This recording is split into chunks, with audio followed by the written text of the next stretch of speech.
The most ugly girl in history, perhaps ever, discovers one weird trick to beauty. We open in an apartment that smells like formaldehyde and bad parenting. Young Wei sits amidst the biological waste drawing a corpse flower, a massive plant famous for taking decades to bloom and smelling exactly like a rotting dead body. Her father, a man with a disgusting facial birthmark, promises to fix her disgusting facial birthmark. This is not a promise of a spa day. It is a threat of unlicensed surgery. Dad injects yellow goop into his cheek. The results are immediate and horrifying. Instead of healing, his facial features begin to fuse together. His mouth seals shut in a smooth slab of skin, which is generally bad for breathing. He frantically slices a new air hole with a scalpel, but the flesh grows back over the wound, faster than he can cut. Wei rushes in to help, hacking away at his regenerating face to keep an airway open. To an observer, it looks like she is brutally stabbing him. He suffocates anyway. Years later, Wei has blossomed into a maladjusted teenager who makes art by pinning insect parts into the shapes of human faces. This is definitely not a red flag. She accepts a scholarship to New Zealand and is collected by Aunt Ling, a woman with the maternal warmth of a starved reptile. Ling greets Wei by calling her face monstrous and handing her a stick of concealer. It is a touching family reunion built entirely on shame and cosmetic product placement. Ling's McMansion is a shrine to bad taste, filled with unfinished renovations and boxes of unsold pyramid scheme cosmetics. We meet cousin Angela, a girl in hot pink holding a vibrating rat dog named Bicky. Ling spends the tour praising Wei's intelligence,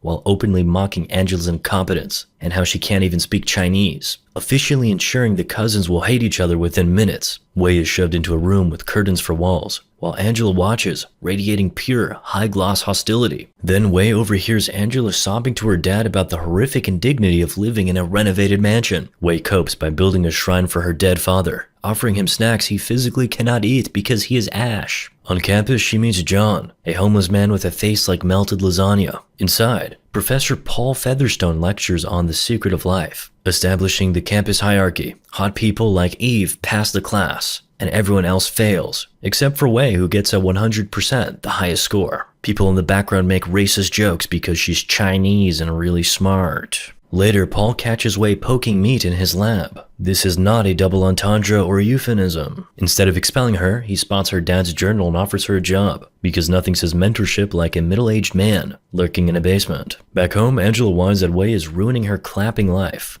She can't invite boys over. Her clique invades Wei's room, mocking the shrine until they find a wall of pinned insects. They realize Wei isn't just the weird cousin. She's operating on future serial killer software. Then Wei comes home and ambushes the girls during their face mask ritual, terrifying them with her actual face. One of the friends mentions a severe shellfish allergy, while Wei eats a bunch of shellfish, which is kind of selfish. Haha, kill me. The group is too scared to finish a horror movie and treats Wei like a misery consultant. Later, Wei practices smiling under a tree. It looks like a seizure, and then decides to invite the bullies to lunch. A tactical error akin to inviting hyenas to a petting zoo. They go for some ancient Chinese delicacy. For 3 seconds, it resembles a friendship montage. Then the food arrives. While the girls look at the chicken feet and shellfish like it's radioactive waste, Wei dives in. She loves the stuff, devouring the gelatinous claws with wet, enthusiastic noises. When the girls recoil, Wei drops a logic bomb. But Aunt Ling says you love chicken feet, Angela. Angela is exposed as a chicken feet eating fraud. The girls, disgusted by biology in action, flee the scene. Wei is abandoned with the leftovers until Paul picks her up in the rain. He tells her the world is ugly, but he can fix it. A classic pickup line for mad scientists. Paul offers Wei to finally work on her secret research that her dad had in the notebook, framing unpaid labor as transformational. She accepts, thrilled by the opportunity to be exploited. When Wei arrives home, she walks in on Angela, who is currently mid-clapping. Angela pauses her moist biological merger to scream at Wei, establishing strict house rules. Wei must stop burning weird herbal scents and essentially cease existing in shared spaces. It is a masterclass in hostility, delivered while barely dressed.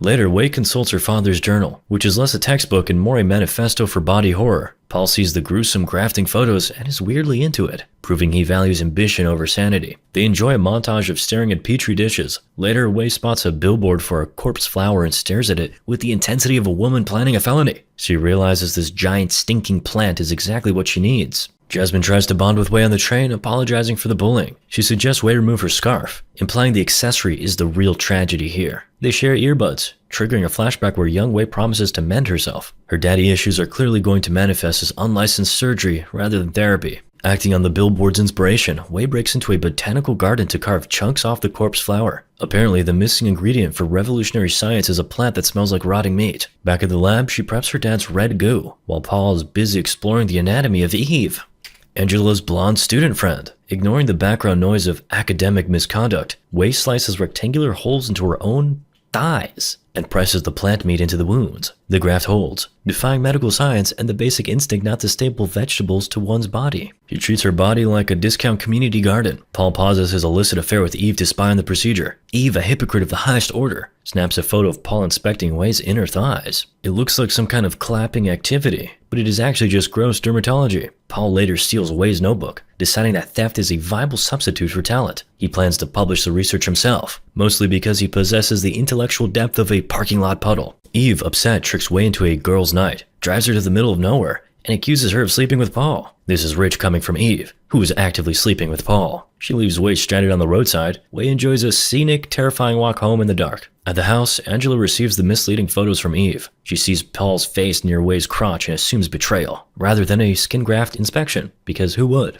Angela confronts Wei, opting for a strangulation strategy. Wei objects to being murdered and retaliates by stabbing Angela. Angela's participation in the gene pool is permanently revoked. Panicked, Wei consoles her dead father's ghost for tech support. The hallucination suggests a solution that is both medically impossible and deeply unsanitary: a full facial hardware swap. Wei drags the corpse to the tub. Following her father's deranged instructions, she surgically peels off her own face and harvests Angela's, treating human skin like wet ham. As she stands there looking like a raw hamburger patty, the phone rings. It's Aunt Ling, calling to say she's on her way home. The timing is inconvenient, to say the least. Wei admires her DIY facelift in the mirror. It is a success, assuming no one looks too closely at the stitching or asks why she smells like antiseptic. The real Angela is currently stored under the bed, where the dog is treating her dead toes like a flavor-blasted chew toy.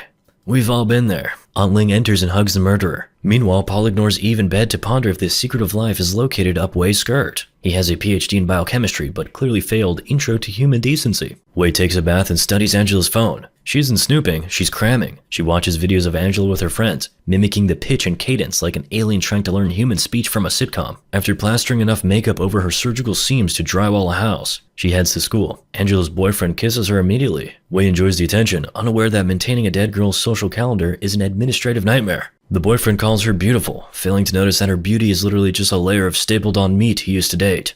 Then Wei hides in a toilet to avoid a netball game, realizing that a stolen face does not come with athletic ability attached.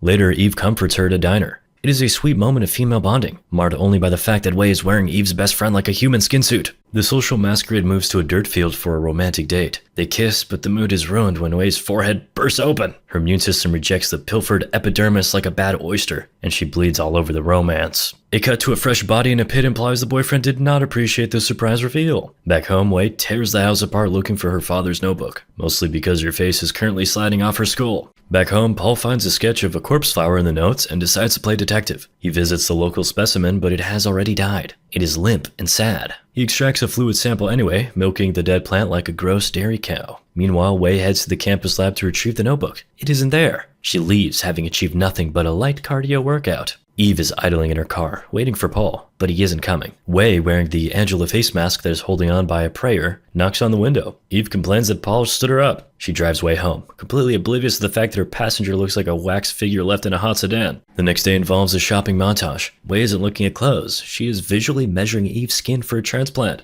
It is the creepy version of window shopping. Wei invites Eve back to her place. By now, Wei's grafted face is rapidly decaying, looking less like a human and more like a pepperoni pizza that was dropped on a carpet. She lures Eve upstairs before the mask completely slides off her face. The masquerade ends and Wei attacks. Eve realizes she is the main course and sprints for the door. She fights through curtains of plastic sheeting, classic serial killer decor, and tumbles into the garden pool. Wei follows, revving a power drill. She is looking to perform some unconsented carpentry on Eve's forehead. Elsewhere, an old woman neighbor keeps chilling, bored by the violence outside.